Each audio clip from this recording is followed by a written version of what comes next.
এই বিগত সরকার যে জঞ্জাল 15.5 বছরে সৃষ্টি করেছে তার পর্যাপ্ত ন্যায়ানুগ সংস্কার সাধন করুন। বর্তমান একটা নির্বাচন কমিশন হয়েছে, তারা বলেছেন ইতিহাসের সবচেয়ে ভালো নির্বাচন নাকি তারা উপহার দেবেন। আমরা তাদের একটু অ্যাসিড টেস্ট দেখতে চাই। তারা জাতীয় সংসদের নির্বাচন যেটা দিয়ে দেশ শাসন হবে 5 বছরের জন্য জনগণের ম্যান্ডেট নিয়ে, সেই নির্বাচনের আগে তারা জনগণ এখন সাফার করছে স্থানীয় সরকারের বিভিন্ন জায়গায় প্রতিনিধি না থাকার কারণে। স্থানীয় সরকার নির্বাচনটা দিন, আমরা দেখি আপনাদের সদিচ্ছা এবং সক্ষমতা কতটুকু, এটার প্রমাণ আপনারা পেশ করুন।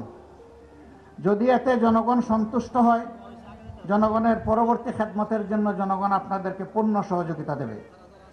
আর এখানে যদি কোনো কিছু ধরা পড়ে তাইলে জনগণ আপনাদেরকে হলুদ নয় লাল কার্ড দেখাই দেবে। অতীতে যা চললো এখনো যদি তাই চলে তাহলে এত রক্ত গেল কেন, এত জীবন গেল কেন? এখানে শহীদের পিতারা, পরিবারের সদস্যরা এখানে উপস্থিত, তাদের সামনে আমাদের জবাবদিহি কি হবে? এই জাতির কাছে আমরা কিভাবে মুখ দেখাবো? যারা দুনিয়া থেকে চলে গেছে তাদের আত্মা তো আমাদেরকে অভিশাপ দেবে। যারা জীবন্ত শহীদ হয়ে পঙ্গু হয়ে হাসপাতালের বিছানায় কিংবা নিজের বাড়িতে কাতরাচ্ছে, তাদের কাছে আমাদের জবাবদিহি কি হবে?